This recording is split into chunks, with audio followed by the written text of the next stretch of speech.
What's up, everybody? Welcome to another episode of Why We Love PlayStation VR. Sitting across from me this week and only this week, hey, it's Godkin himself, AJ.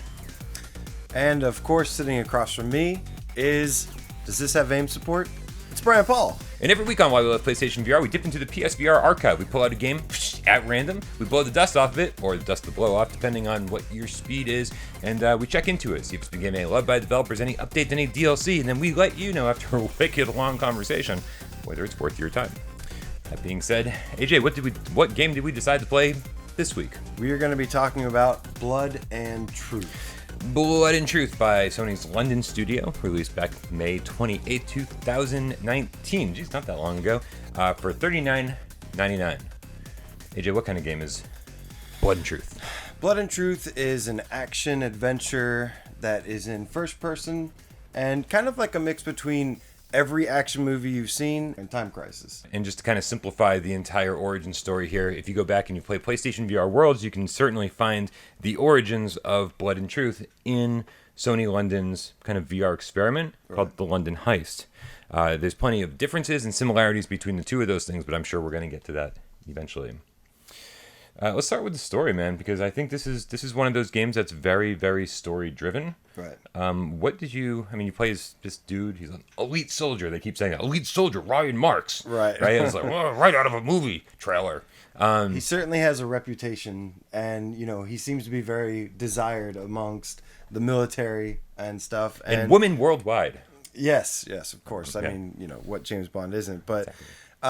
He has been called back home after serving with in the special forces, and so he's come back home because his father has passed away, and so now he's met up with his family, and it's kind of a twist. I mean, he comes back home and it's not exactly everything's peachy. There's some stuff going on.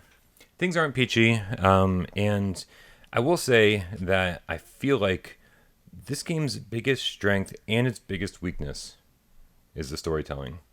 I feel like the story is awesome. I called it gripping in my review, and I kind of left it at that because I didn't want to give anything away.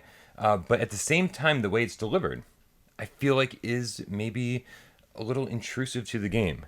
I feel like when you're playing the game and it rips you into a story segment, suddenly you're sitting there with nothing to do except watch characters talk to each other and talk to you. It's kind of because it's so opposite. You play this game, the best part of it is the action, the excitement, the over-the-top special effects, like any, explosions and all that. And then, it forces you to sit down and endure this kind of long, slow build-up with the narrative. And, everybody just wants to be running and shooting, and that's it. Yeah. And so... the only problem I had with it really is that you can't skip it, especially after beating it one time. That's a big issue for sure. You would have thought with like all the patches and updates that it had, that at some point they would have been like, hold the circle to skip. Right. No, that never popped up. Maybe in the future.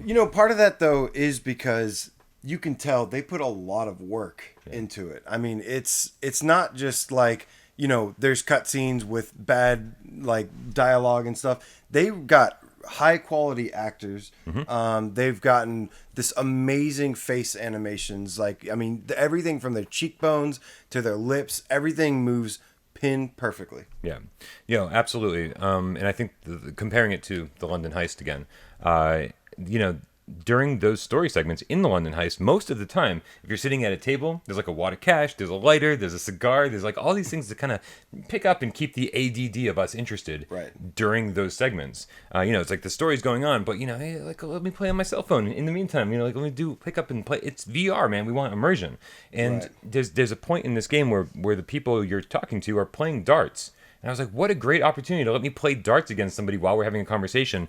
And instead, you're just like relegated to sitting in the background going, oh, that guy's playing darts, and I'm listening to these people talk. It makes you be a little bit more of an observer. Yeah. And like you said, before you had the cigars, there's little things here and there, but it's never during the cutscenes that you can mess with it, really. Yeah, exactly. And then you touched on like the facial animations and just the overall graphic fidelity in this game is ridiculous. Really good. Right? I mean, this is when Sony said we're like redefining AAA games for PlayStation VR, this is the game they were talking about. They were saying that, here it is, this is like it looks like a AAA game. It feels like a summer blockbuster action movie. Right. Like you said, the facial animations are amazing. The voiceovers are top notch, professional. Everything is so well done that when you're in this, you're just like, this is like, London Studio threw everything they had at this. Right. And man, they came out with a really polished, beautiful product. In the same way you say that those cutscenes work for it and against it, I think it's kind of unfair how harsh they judge it. Because, like you said, even though it forces you to sit through those, it's pretty amazing that, how many games can you say have, like, the dialogue and the realistic, like, everything going on for it. And Very just few. how well it's done. Yeah. And so it's unfortunate that, people are annoyed by that, right? No. No? I'm annoyed that you can't skip them. I'm annoyed that there's not stuff to do. But it's because I think they set a precedent so high in the London Heist where you're like, oh, it's going to be more of that. Right. And then they kind of stepped back from that. Okay. And that's why I feel a little bit annoyed by it. But yeah, again, if they were at least skippable the second time around, like you said, I wouldn't even talk about it so much. That was my only problem. Is after you've completed the game, you still cannot skip through them. Yeah. The first time I was like, it doesn't matter. But yeah, by then I really feel like you should have the option. No, for sure. And just to go like to kind of piggyback on like that AAA presentation and amazing summer blockbuster. I mean, man, what a soundtrack! This was up for an award on the 2019 PlayStation VR Award Show. It was. I mean, just a stunning, epic summer blockbuster soundtrack. I mean, just fully orchestrated, beautiful, right? It just added to the tension, added to the excitement. It really was. Yeah. Yeah. Good stuff, man. Absolutely. So, how did you play this? I mean, what a dumb question. I know how you played it, but because we're filming a show, how did you play it? DualShock 4 or Move controllers? So, it does support the DualShock 4, but, just like with a lot of games, that limits your hands to being stuck together. It's like they're handcuffed right here. So, absolutely, my favorite way to play this was with the Move controllers, because we all know, both of us are huge light gun arcade guys. I mean, and they did a pretty good job with, but it's a lot. You definitely feel like you have your hands full the entire time. Yeah. And I mean, I usually play games with the moves. I like to play standing up, but this one recommends you sit down. And for the first time, I think I was like okay with it. Like as much as I wanted to be standing up, ducking for cover, providing my own things, they kind of put a system in place for you to do that, and it helped. It helped with that for sure. Yeah, no, with all the climbing involved, all the shooting, all of that stuff. I mean, it's a little shocking that they even provided DualShock 4 support. Obviously they wanted to make it accessible to as many people as possible. Right. But honestly, yeah, the moves is the way to go with this. And you're not just shooting. I think one of the biggest, again, I think this is where I think unfair complaints come in. When people start talking about the locomotion system. Right. And everyone said, "Oh, it's not full locomotion." Right. But this game combines two of things that I really, really love, and that's action movies and an arcade shooter. Yeah. Yeah. No, absolutely. For anyone who hasn't played Blood and Truth, I'm assuming if you're watching this, you haven't, or you're just bored and you have some time to kill. Basically, it's not teleportation, right? Because it is, you basically have different paths you can travel, and you you hit the move button to move to a certain location, and the game just kind of slides you into that new location as if you're walking or running to that new location. It's an on-rails shooter. It's an on-rails shooter, and it gives you the option to move forward, right? Versus just fully on rails where it just guides you, and if you miss a target, then that's it. Exactly. It actually gives you the opportunity to stop and just wait for a second. Yeah, and you always want to look around. First of all, you want to take out every enemy you possibly can before you move forward, because you're going to be obviously out of cover during that transition period. You can still shoot. This isn't Bravo Team, right? Like, you have full control over your shooting and all the mechanics while you're moving. Right. But you want to make sure that you killed as many guys as you can, so you're as safe as you can possibly be before you move into the next node, if you want to call it that. Right. But also you want to look around and see if there are alternative paths, because this game has a series of collectibles. Right. And that's one thing I also thought was really cool. It gives you some replay value. They have targets hidden all throughout the place, and they stick them around pretty well. Like, I mean, there's parts where there'll be a lot going on, and they'll love to just stick a target like right there where Right. you're so focused on everything that's going on. They also have like you said, little alternate paths that you can go down, and there's drawers that you can open that have little collectibles as well. Yeah. It is strange for a Time Crisis styled light gun shooter sort of game to have this element of exploration. Right. But I found myself really, really enjoying that part of it. Like, just it felt like it gave the game way more depth than if it was just like, okay, now go to this node, now go to this node, shoot more guys, go to this node. Right.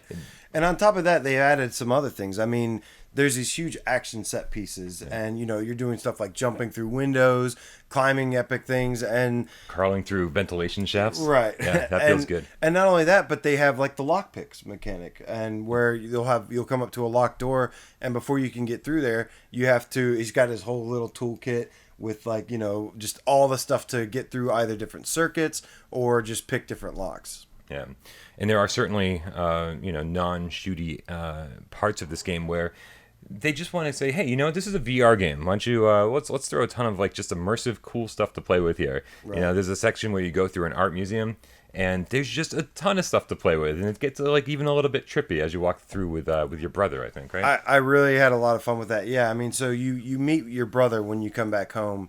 And you two they're obviously pretty close, right. But they don't get to spend a lot of time with each other because he's off doing the special forces. But his brother's kind of like a playboy character, right? Yeah. Like he seems like he's a party guy. And so, yeah, you go around and you do some mischievous things like brothers would do. And you go through an art museum that belongs to one of the bad guys. And I'm not sure if I've done any of this stuff with my... Like, I've got a brother and we're pretty damn close. We've never done any of the stuff that the Marx brothers have done. Ooh, the Marx brothers. That's funny. Yeah, I think, they're trying to send a message to this guy. Yeah. And I think it depends on the age gap between your brother. How old are you between your brother? Like, what's the age gap? 3 years difference. 3 years difference. Yeah. So yeah, I would think you guys got to spend a little bit more time together, but. Yeah. And then engage in more illegal activities. Right. Yeah, no, obviously. Like, all right, well, it's a date. All right, listen, I don't know what you're doing all of November, but then you and me, we're hanging out and we're going to, like, break the law. I definitely found myself getting into trouble with my brother. We're 5 years apart, so okay. I don't know how that has affected. Maybe it's just a personality thing, which is very possible. Yeah, I'm really uninteresting. This is a video game, and they are trying to make it as crazy as possible, as fun as possible, and a lot of it takes inspiration from British movies. Like, The Italian Job. Italian Job. Is that a British movie or an Italian? I was going to say like Lock, Stock, and Two Smoking Barrels. That's a better example. Snatch, Way better example. Yeah, and so like it has that sense of humor about it. And it's got that comedy element where they're always doing like this goofy things and stuff. So yeah, you go around. That was actually a part that I really loved, even though there was no action, is you're going around and he's commenting on the museum, and there's like these expensive artwork, and he's like, oh, it's crap or whatever. Yeah. Or just completely like taking the paint gun and just trashing the place. So and this seems like a kind of a complete game at this point, right? So you play through. It's about I blasted through in like 5 hours, and I feel like I was sort of like exploring quite a bit, and I was dying quite a bit. So like when I saw my game clock at the end that said 5 hours, I was like, oh wow, like you could definitely complete this in less time than that, or you could really really take your time and explore in more time than that. So I was really happy to see that on July 26th, we got this amazing like batch of DLC, which included a new Game Plus mode and a harder difficulty. Now, we didn't even talk about like all the weapon customizations and like all the weapons, all the guns that you unlock. Right. And to be able to go through with all of those things on a harder difficulty with New Game Plus carrying over all your collectibles. I mean, this just for me took a 5-hour game and said, okay, now it's a 10-hour game because you need to play through this thing twice. Right? Because you do not get the full experience until you've collected everything and until you've played it on a harder level. It doesn't scream you need to play it twice. What it does is if you want to do it again, it gives you good like a reward for it. Yeah. I mean, there's also like a minigun that you can unlock. There's also, there's something about the guns though with this that I there's something I both love and have a problem with. Okay. One being the pistols. How good the pistols feel. You can press a button, spin them around, do stuff like that, have some fun with it. But then there was a problem I ran into with the dual-handed weapons, with where somehow, and this isn't necessarily the game's fault. I mean, it's a little bit of that, also a little bit of limitation of the hardware, right? Sure. Where if you're trying to hold a two-handed weapon that if you're trying to look down the sights, I think all the lights kind of just start blending. Yeah, you get two milk bulbs in the way of each other and the headset. And the sights on everything was a little small. So I found myself, I don't know about you, but I found myself using one-handed with the sniper, way more often than you should. With the shotgun, and that's not necessarily how you would use those in real life. Not necessarily, not at all. Right. Yeah. It would go. Yeah, and again, we have seen this in other games like Gun Club VR. Right. And then Gun Club VR is literally a game 100% about weapon accuracy and realism.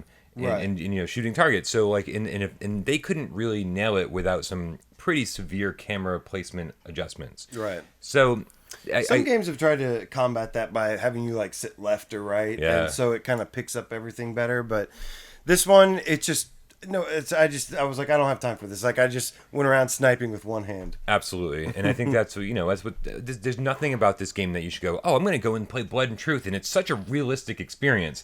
This is an over-the-top action movie, right. And if you have to one-hand sniper rifles and right. shotguns to do it that way, then by all means, because it's definitely 100% about fun over realism. And on the contrary, they did do a great job, I thought, with the reload mechanic. Yeah. You have your ammo on your chest or your belt, wherever you want, really, and you have your guns. And even with two guns in your hands, you can reach down, pick up an ammo clip, put it in the gun, and sometimes if it's like a revolver, you'll have to shake it and stuff like that. And then also on top of that, you can carry 4 guns at once. I mean, they give you a lot of stuff to work with. It's pretty cool for sure. Yeah. And so it definitely, for me, I had to play through it twice. But then that wasn't actually the only DLC they gave us. Right. Which is baffling. They just keep throwing stuff at us. Twice now they've added DLC challenges. And the first one or the second one added aim support, which out of fucking left field, man. I know. What was that about? I mean, of all things, that's not something I would expect. And the aim support is kind of weird when this is kind of like the difference between the moves and then the aim controller is the aim works fantastic for the dual wielding weapons, dual handed weapons, and then doesn't work as well for the pistols and stuff because every VR game is kind of weird when you have 2 hands and one aim controller to work both those hands, and it's a little bit different. But these challenges, I gotta say, as much as I would have liked enemies coming out, different challenges like that, these use targets instead, and targets can be a little bit less exciting. And when I first played the DLC, I was like, okay, that was fun, but I don't want to play it anymore. I'm done with it. I don't really care. And then they started adding more game to it, where they started adding targets with puzzles where, there's a color-coded light that goes off and you have to shoot that color-coded target. And then in the most recent update, now they've added a draw, a quick draw, a Western style thing, and it has you with the cactus and everything, and it's really cool looking. But they have the machine where you're pulling these levers, and as you pull them, more things start rotating. These big machines, and it will expose a little target, and then you have to get the target and stuff. So I really like how they went from you're just shooting targets, which is not as fun as shooting enemies. And then they said, okay, well, how can we make this more interactive, more fun? Right. And then they added all these other things with it. Yeah, and it really helps, I think, with all of these kind of mini games that there's leaderboards. Right. And that just, especially if you're if you're really competitive, if you have a bunch of friends that like to do this kind of stuff, if you're all high score chasers, then by all means, you're going to get way more mileage out of this than the average gamer. And that's the cool thing about PSVR 2 is there's not it's a bit much smaller player base. Yeah. So you have a good chance of being at the top of the leaderboards because there's not a lot of competition. Yeah. Yeah, you definitely see very frequently, even when you're just checking the global leaderboards, you see people you recognize. Right. Wait a minute. Yeah. I know that guy. Exactly. Yeah, I have no chance of being on top, but you definitely might. So, go ahead. No, you go ahead. I was going to say, it's just definitely not uncommon to see a friendly face or a friendly name on there, for sure. Or an unfriendly name. Yes. I'm looking at you. I don't know, AJ. I think it's time to rate this sucker. How do we rate games around here? All right. So there's 1, which is go out and buy this game right now. It's amazing. It's a PSVR must-have. And what are you doing? Number 2, which is if it's your kind of thing or if it's on sale, then then give it a chance and you might like it at least at a lower price. And then there's 3, which is do not buy this game friends don't let friends buy crap, and just avoid at all costs. Mm-hmm. So I'm gonna. So here's the thing, right? I love time crisis games. Yes. Right. And I was like, oh, this is. I couldn't tell like really what they were gonna do with this leading up to it. Obviously we all played the London Heist, and I will say, one of the coolest things about the London Heist was I think it was the last action scene where you're sitting shotgun in a van. And this dude is like driving, and you have to like basically shoot all the guys on the road and everything. I was like, man, that was really, really good. Yeah. And they actually managed to recreate that multiple times in this game. Right. And other than my few issues with the way the story is presented, I almost consider this like a flawless game. Right. So, some people have some gripes about the graphics. If you're on the OG PS4, this is one of those games that is obviously marginally improved. Like there's a significant update that makes it look better on the PlayStation 4 Pro. Like it really adds that extra just like a level of sheen, realism, immersion, and so I don't think you'll be unhappy with the OG. But like the pros definitely gets a huge advantage on this. But it's just so hard to find any complaints about it. That we talk all the time about we want more AAA quality games. Well, here you go, man. Like this is a $40 game that is easily worth $40, and I have to give it a 1. I gotta kind of agree with you. It's funny that there are people out there. Would you believe that I read online people that are like, Blood and Truth is trash? I believe anything. Yes. Yeah. I mean, I think that there's sometimes just people just out there to be a contrarian. I think those are Oculus gamers that haven't bought a PlayStation VR headset yet, and they're like, well, I gotta talk this game down because I can't play it. This game is so obvious to know what you're getting. I mean, when I expected something, there was 2 things I was thinking. I've always said that I loved James Bond games, and I've always loved Time Crisis or light gun arcade rail shooters. And this game is a fantastic mix of both, especially during a time where we're not getting AAA game after AAA game. No. You know what I mean? Yep. And it's just there's not many, if any, games like this on the platform. And by that rule, it has to be a 1 for me. Yeah. Does it have some problems? Yes. It's a little bit on the short side at 4 or 5 hours versus like an 8 to 12 hour experience. Sure. There's the issues with the dual-handed weapons, like I mentioned. None of these things ruin the experience for me. Not at all. When I got done playing this, I was like, oh my God, I feel like I just John McClaned for the day. Yeah.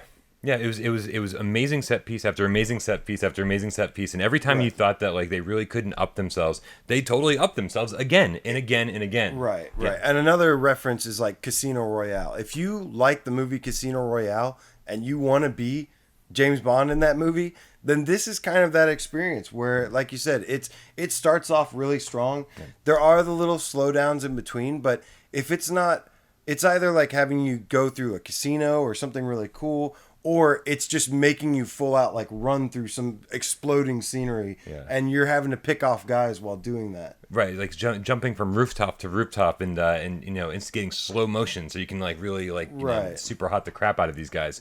Right. Yeah. No, I mean it was there was some very, very memorable moments and a ton of them, and I kind of want to say this because I'm not like a James Bond fan. Right. I'm not even an action movie fan. Yeah. But to be the star of an action movie for 5 or 6 hours, that's a completely different experience. So I don't want anybody out there being like, well, I was gonna play it, but I don't like James Bond, or I don't really like action movies. Right. You don't have to, because when you're the star of it, it's a completely different experience. Exactly. You're not watching somebody else do it. You are those. You are that person. So it's way different. Yeah. All right. Well, I think that does it for another episode of Why We Love PlayStation VR. AJ, thank you so much for hanging out with me and talking about Blood and Truth. No problem, man. Thank you for having me. He came all the way from Atlanta just to do this 30-minute episode. I did. It's very nice of you. Time to go home. Yeah, patreon.com/withoutprogames. Right on. All right, guys. That does it for another episode of Why We Love PlayStation VR. Make sure you let us know in the comments below what you thought of Blood and Truth. Unless you only own an Oculus and you've never played Blood and Truth, we don't care about your opinion, sir or madam. But also let us know what other games you want us to play. This is a nice special episode. We're going back on track with me and Jeremy at some point. But that's it. For another episode of Why We Love PlayStation VR. I'm Bryan Paul. I'm AJ. I see you know what to do. And we'll see you next week.